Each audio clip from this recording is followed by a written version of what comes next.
مہمان خصوصی ہیں خطیب اہل سنت برادر مکرم حضرت علامہ مولانا الشیخ عمر حیات قادری دامت برکاتہم العالیہ میری دعوت پر خصوصی طور پر تشریف لائیں گے۔ ان کا بہت ہی فکری بیان ہوتا ہے۔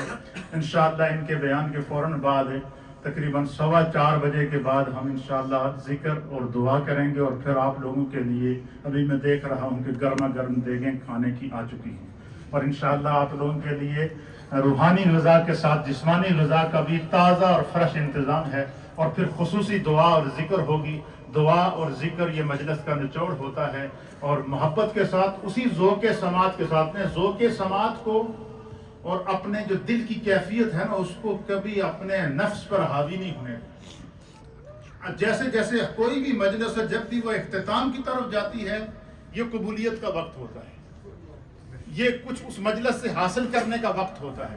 اس لیے میری دوستوں، میرے بزرگوں، میری یہ خواہش ہوتی ہے جب بھی میں مسجد میں کوئی پروگرام کرتا ہوں آپ سب مجھ سمیت ہم سب کے ذہن بھی حاضر رہیں، روح بھی حاضر رہے اور دماغ بھی حاضر رہے، اور یہی کیفیت ہماری جاری رہے گی۔ اس سنڈے کو یہ آپ نے اتنی پیاری محفل سنی ہے، اور اگلے سنڈے کی اور آپ کو خوشخبری دیتے ہیں۔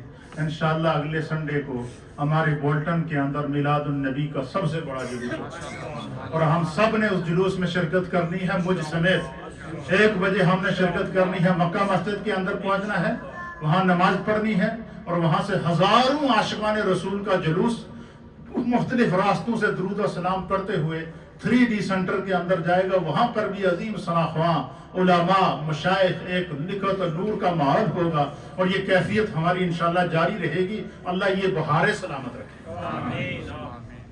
نعرہ تکبیر، نعرہ رسالت۔ ذوق سماعت اور محبت کو قائم رکھتے ہوئے میں اب آپ کو ایک فکری بیان کی طرف لیے چلتا ہوں۔ حضرت علامہ مولانا عمر حیات قادری دامت برکاتہم الحمدللہ رب العالمین، والصلاة والسلام علی اشرف الانبیاء والمرسلین، اما بعد فاعوذ باللہ من الشیطان الرجیم، بسم اللہ الرحمن الرحیم۔ هو الذی ارسل رسولہ بالہدی ودین الحق لِيُظْهِرَهُ عَلَى الدِّينِ كُلِّهِ وَلَوْ كَرِهَ الْمُشْرِكُونَ۔ صدق اللہ العظیم۔ اللہم صلی علی سیدنا و مولانا محمد معدن الجود والکرم وآلہ واصحابہ وابنہ الکریم وبارک وسلم۔ واجب الاحترام حضرت علامہ مفتی محمد نصیر اللہ صاحب نقشبندی مدد العالی، علماء اہل سنت اور حاضرین محفل، حاضرین مجلس، الحمدللہ آج اللہ رب العزت کی توفیق اور اس کی عنایت سے ایک مرتبہ پھر حضرت قبلہ مفتی صاحب کی دعوت پر اس خوبصورت مسجد میں حاضری کا شرف نصیب ہوا، اور یہ اللہ رب العزت کا ہم پر کرم اور احسان ہے کہ اس نے ایسی بابرکت محفل میں ہمیں شرکت کی سعادت عطا فرمائی۔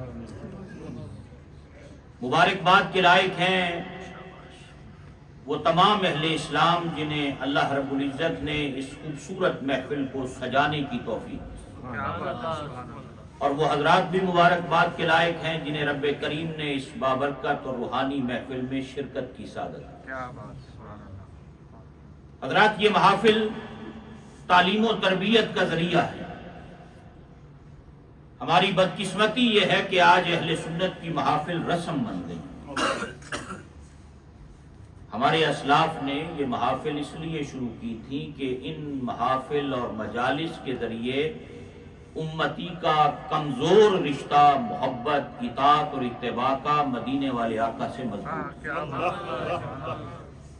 اور بندے کا بندگی کا رشتہ اللہ کی ذات سے مضبوط۔ یہ محافل رسم نہیں ہیں، جب بھی کبھی موقع ملے ان مجالس و محافل میں آنے کا شعوری سطح پر، رسم سمجھ کر نہیں کہ ایک رسمی طور پہ جا رہے ہیں، نہیں، بلکہ شعوری سطح پر بندے کو ان مجالس کے اندر شرکت کی سعادت حاصل کرنی چاہیے۔ اور پھر ہم یہ محفل میلاد اس لیے سجاتے ہیں، ابھی ہم آئے، آپ سب لوگ نماز ظہر سے یہاں پر تشریف فرما ہوئے، تلاوت ہوئی، نعت خوانی ہوئی، نبی پاک علیہ السلام کی عظمت، محبت، آپ کی شان بیان ہوئی، اور ظہر سے پہلے بچوں کا سیشن چل رہا تھا۔ اور ان مجالس میں اور ان محافل میں حضور کریم علیہ السلام کے فضائل بیان ہوئے، سرکار کے شمائل بیان ہوئے، آپ کے معجزات بیان ہوئے، آپ کے خصائص بیان ہوئے، آپ کی عظمتیں اور شانیں بیان ہوئی۔ کیوں؟ اس لیے بیان ہوئی کہ یہ سب سن کر اور پھر ہم اپنے رب کا شکر ادا کریں کہ تیرا لاکھ لاکھ شکر ہے، تو نے ایسا عظمت والا محبوب ہمیں عطا کیا۔ حضرات، محافل میلاد دراصل اللہ رب العزت کی بارگاہ میں حضور کریم علیہ السلام کی صورت میں ملنے والی اللہ کی سب سے بڑی نعمت پر شکر ادا کرنے کے لیے سجائی جاتی ہے۔ اللہ اللہ سبحان اللہ۔ اس نے نعمت عطا کی، اور اس میں کوئی شک نہیں، اس کائنات میں اللہ کی سب سے بڑی نعمت نبی پاک علیہ السلام کی ذات ہے۔ اور ان محافل میں ہم اس نعمت کے ملنے پہ اپنے رب کا شکر ادا کرتے ہیں، اور یہ جو شکر ادا کرنے کی صورت ہے یہ نبی پاک علیہ السلام کے صحابہ کے دور سے آج تک امت میں چلی آ رہی ہے۔ اللہ اللہ اللہ۔ آج لوگ سوال کرتے ہیں، پوچھتے بھی ہیں کہ یہ کام جو تم کرتے ہو، کیا نبی کریم علیہ السلام کے صحابہ نے بھی یہ سلسلہ کیا تھا؟ کیا صحابہ نے بھی نبی پاک علیہ السلام کے میلاد کی محفلیں سجائی؟ کیا انہوں نے بھی حضور کریم علیہ السلام کی صورت میں ملنے والی اللہ کی سب سے بڑی نعمت پر اپنے رب کا شکر ادا کیا تھا؟ آج یہ سوال اکثر سوسائٹی، معاشرے کے اندر ہوتا ہے، انہوں نے جھنڈیاں لگائیں، انہوں نے لائٹیں لگائیں، انہوں نے یہ کام کیا۔ اللہ اکبر، کاش کہ ہم نبی کریم علیہ السلام کے صحابہ کی زندگیوں کو پڑھتے، کاش صحابہ کی زندگیوں کے وہ پہلو امت کے سامنے رکھے جاتے، امت کو بتایا جاتا کہ ان کا عشق و محبت کا رشتہ کیسا تھا مدینے کے تاجدار علیہ السلام کی ذات۔ حضرات، آج اللہ نے بے شمار نعمتیں عطا کی ہیں۔ اس دور کے اندر پہننے کو کپڑا نہیں ملتا تھا، بڑی مشکل سے کپڑا ملتا تھا۔ اگر اس دور میں بھی کپڑے کی فراوانی ہوتی تو صحابہ جھنڈیاں بھی لگاتے، اس دور میں الیکٹرسٹی ہوتی تو صحابہ لائٹنگ بھی کرتے، کیونکہ سب سے پہلے مسجد نبوی کے اندر حضرت تمیم داری رضی اللہ تعالیٰ عنہ نے ایک فانوس، ایک لالٹین لا کر لگائی۔ وہ کسی دور دراز علاقے میں گئے، لالٹین نما کوئی شے دیکھی کہ اس میں تیل ڈال کے چراغ میں بتی جلائی جاتی ہے اور کمرہ روشن ہو جاتا ہے، اس نیت سے لائے کہ میں رسول اللہ کی مسجد میں جا کر اس کو لگاؤں۔ ہماری مسجد میں اندھیرا رات کو رہتا ہے، تو سب سے پہلے مسجد نبوی میں فانوس لگانے والے، لائٹ لگانے والے حضرت تمیم داری۔ جب حضور تشریف لائے تو مسجد جگمگ جگمگ کر رہی تھی۔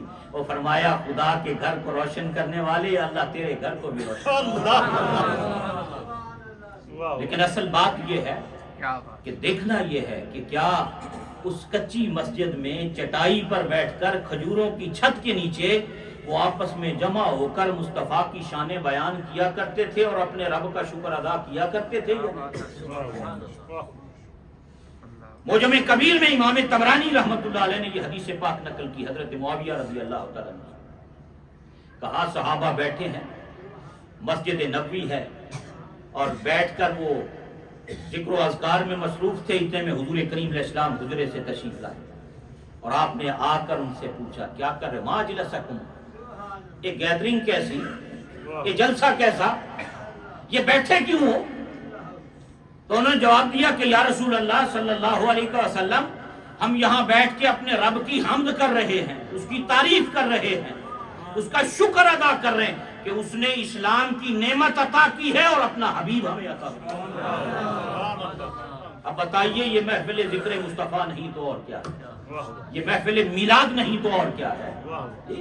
کیونکہ محفل میلاد میں بھی ہم سرکار کی شانیں، عظمتیں، رفعتیں بیان کر کے اپنے رب کا شکر ادا کرتے ہیں کہ تیرا لاکھ لاکھ کرم ہے، تو نے ایسا شانوں والا حبیب ہمیں عطا کیا۔ حضور کریم علیہ السلام نے منع نہیں کیا، یہ کام مت کیا کرو. پتہ کیا فرمایا؟ فرمایا غلاموں جو تم عمل کر رہے ہو نا، تمہارے اس عمل پر اللہ فرشتوں کے سامنے فخر کر رہا ہے. فرشتوں کے سامنے فخر کر رہا ہے. اور بلکہ میں اس سے اگلی بات کرتا ہوں. حضرات لوگ تو ذکر کی بات کرتے ہیں نا کہ صحابہ نے میلاد کب کیا، ذکر کب کیا، محفلیں کب سجائیں. ہم اس سے اگلی بات کرتے ہیں کہ تم رسول کریم علیہ السلام کے صحابہ کی زندگی کا کوئی ایک لمحہ ایسا لا کر دکھاؤ جو محبوب کے تصور کے بغیر گزرا. وہ ایسے عظیم لوگ تھے جو ہر وقت اپنے حبیب کے تصور میں گم رہتے تھے، محبوب کے تصور میں گم رہتے تھے. اللہ اکبر. کائنات میں ایسی محبت اور ایسا پیار اور ایسا عشق کہیں نظر نہیں آتا جو رسول کریم علیہ السلام کے اصحاب کی سیرت میں نظر آتا ہے. حضرات یہ منظر تھا کہ ایک لمحے کے لیے اگر کوئی آیا سرکار کی مجلس میں اور اس نے حضور کریم علیہ السلام کے چہرہ انور کی زیارت کی تو وہ جو منظر دیکھ کر جاتا تھا نا، پھر مرتے دم تک ان کی آنکھوں کی سکرین میں وہ منظر محفوظ ہو جاتا. مرتے دم تک ان کی آنکھوں کی سکرین میں محفوظ رہتا.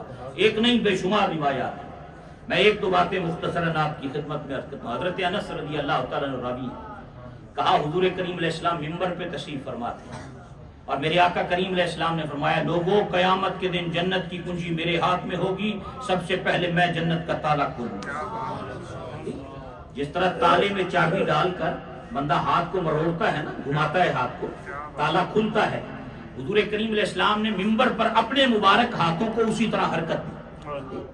فرمایا لوگوں قیامت کے دن جنت کی کنجی میرے ہاتھ میں ہوگی، سب سے پہلے میں جنت کا تالا کھولوں گا.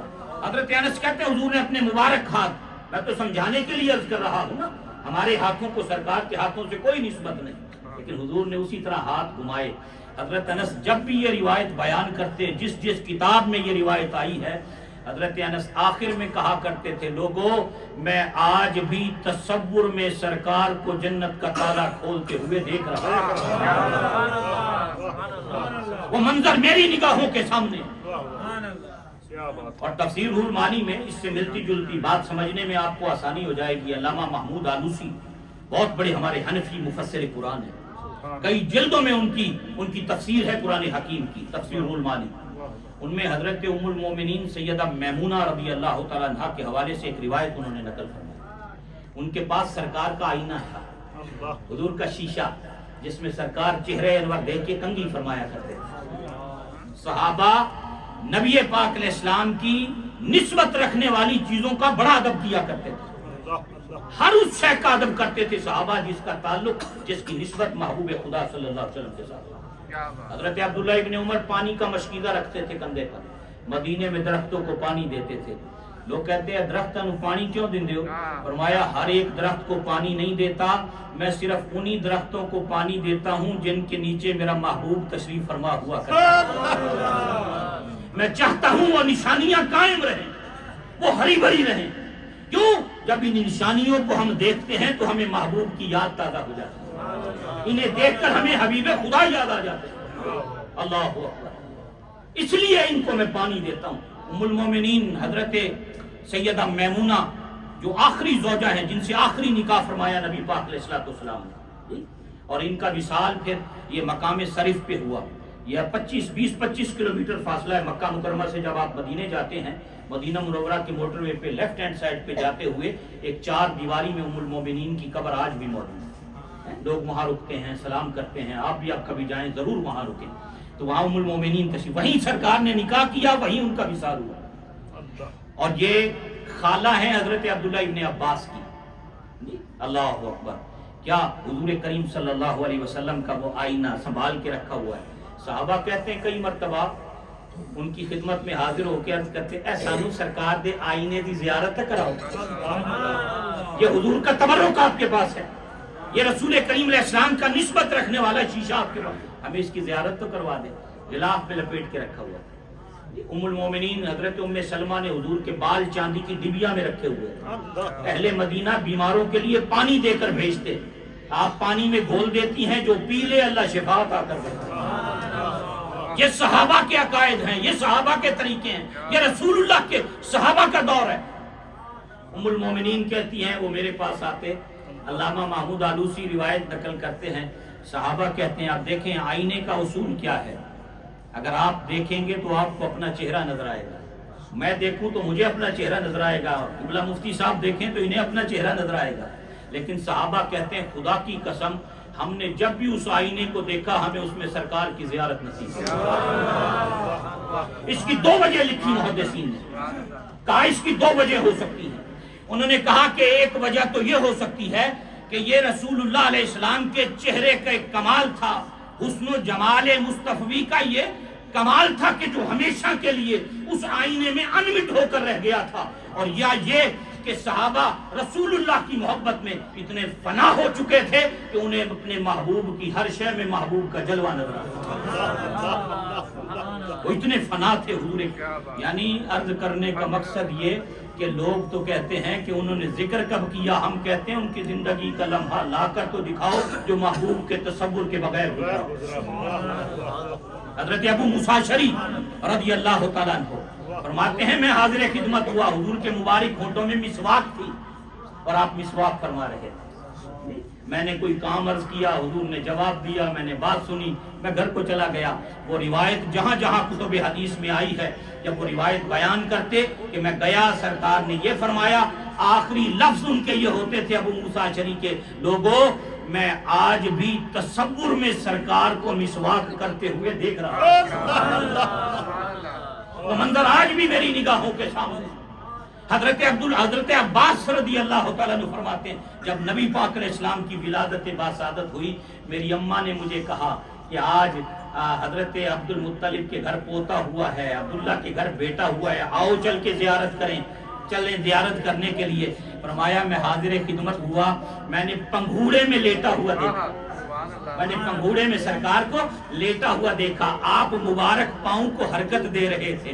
جب بھی یہ روایت بیان کرتے تھے فرمایا کرتے تھے لوگوں میں آج بھی تصور میں سرکار کو بچپن میں پنگھوڑے میں پاؤں کو حرکت کرتے ہوئے دیکھ رہا ہوں۔ نعرہ تکبیر، نعرہ رسالت، نعرہ حیدری، سرکار کی آمد، علماء اہل سنت، وہ آج بھی منظر میری نگاہوں کے سامنے۔ اور حضرات میں یہ بات عرض کرنا چاہوں گا کہ ان محافل میلاد میں ہم حضور کریم صلی اللہ علیہ وسلم کی عظمتیں، شانیں، رفتیں یہ سب کچھ سنتے ہیں۔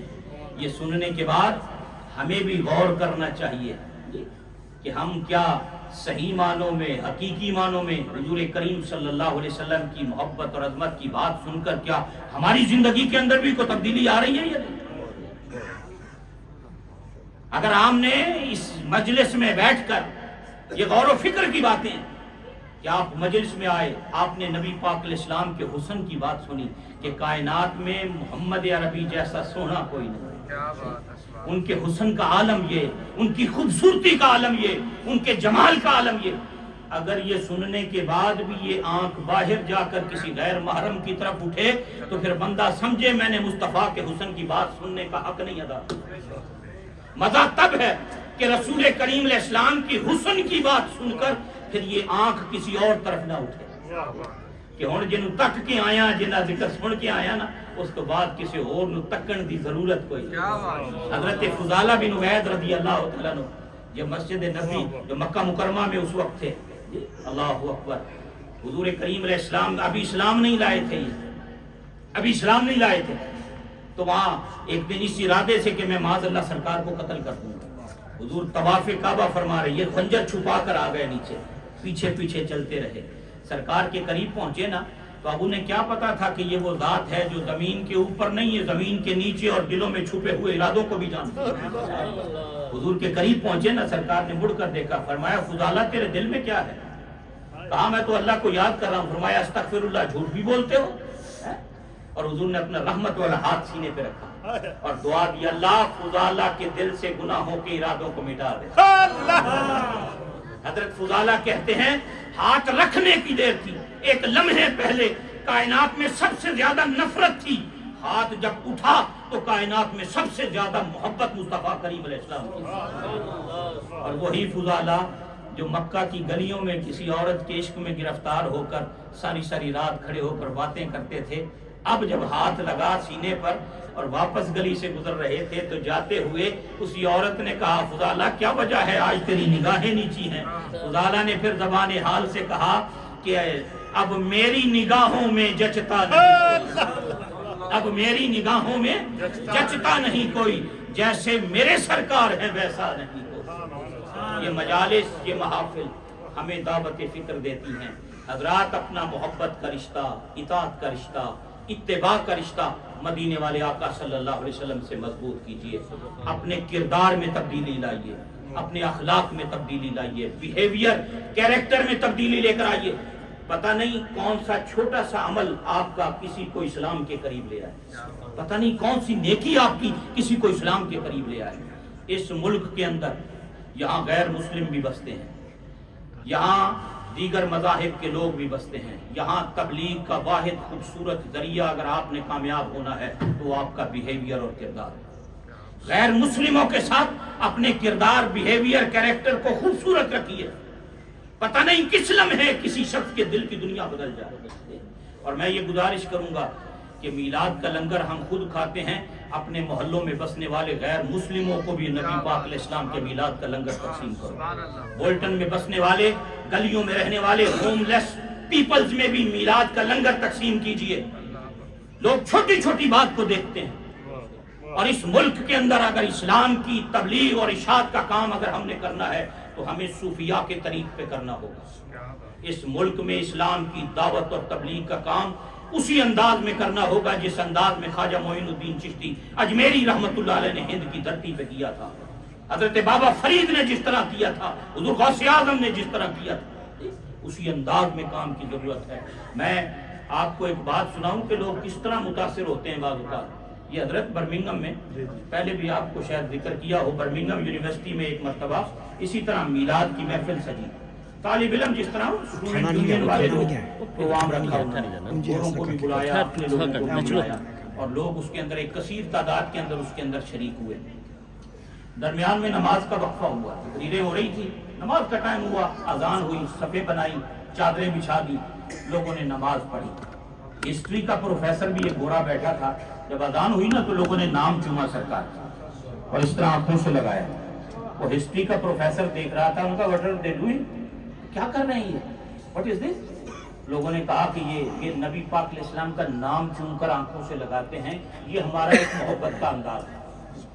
تو بعد میں اس نے اسی پروگرام میں سپیچ کی، اور جب اس نے سپیچ کی تو پروفیسر نے کہا کہ مجھے 15 سال ہو گئے اس یونیورسٹی میں ہسٹری پڑھاتے ہوئے، میں نے آج تک ایسے لوگ نہیں دیکھے کہ جنہوں نے دیکھا بھی نہ ہو، تکا بھی نہ ہو، زمانہ بھی نہ پایا ہو، 1500 سال بعد پیدا ہوئے ہوں اور پھر بغیر دیکھے اس کا نام چوم کر آنکھوں سے لگاتے ہیں۔ کہا یہ محبت کا منظر کبھی نہیں دیکھا کہ دنیا 1500 سال بعد نام چوم کر آنکھوں سے لگاتی ہے۔ اور جب یہ بات ہو گئی، سال گزر گیا، حضرت علامہ قاری عبد المجید نقشبندی صاحب برسٹل والے ہمارے، ان کو لندن میں ملا تو مسلمان ہو چکا تھا وہ، اور اس کو پوچھا تو مسلمان کیسے ہوا، تو اس نے کہا مجھے اس چیز نے مسلمان کر دیا۔ اس نے ایسے آنکھوں سے لگایا، کہا مسلمان کر دیا۔ اس نے کہا وجہ یہ بنی کہ تمہاری اس محفل میں تمہیں نام چومتے ہوئے دیکھا تھا تو میں گھر جا کر تجسس میں پڑ گیا کہ یہ بن دیکھے 15 صدیاں بعد ہندوستان، پاکستان اور بنگلہ دیش میں پیدا ہونے والے، عرب میں پیدا ہونے والے کا نام چوم کر آنکھوں سے لگا کر محبت اور عقیدت کا اظہار کر رہے ہیں، اور تو بھی تو پڑھ۔ اور کہا میں نے تمہارے نبی کی زندگی سیدہ آمنہ کی جھولی سے لے کر وصال تک 63 سال پورے سال میں پڑھے، جب میں آخر میں پہنچا میرے دل نے گواہی دی کائنات میں محمد سے بڑھ کر سچا انسان، کلمہ پڑھنے پہ مجبور ہو گیا۔ حضرات لوگ چھوٹی چھوٹی باتیں آپ کی دیکھتے ہیں، چھوٹی چھوٹی باتوں کو دیکھ کر اسلام کے قریب آتے ہیں، اور میں آپ حضرات سے یہ گزارش کروں گا، یہی محافل اور مجالس کا مقصد اور یہی اس کا یہاں آنے اور جمع ہونے کا مقصد ہے۔ عمل کی دنیا میں آگے بڑھیے۔ لوگ ہمیں تانا دیتے ہیں، لوگ ہمیں باتیں کرتے ہیں، مخالف انگلیاں اٹھاتے ہیں، وہ کہتے ہیں کل محفل میلاد میں تو مسجد بھری ہوئی تھی، فجر کی نماز میں کہاں تھے؟ لوگ پوچھتے ہیں ہم سے، ہم جاتے ہیں، لوگ سوال کرتے ہیں، اور آج کل تو سوشل میڈیا کا دور ہے، وہ کہتے ہیں رات محفل نعت میں تو ہزاروں تھے، فجر میں کہاں تھے؟ رات محفل نعت میں تو ہزاروں کی تعداد میں موجود تھے، جمعہ میں کہاں تھے، ظہر میں کہاں تھے، عصر میں کہاں تھے، مغرب میں کہاں تھے؟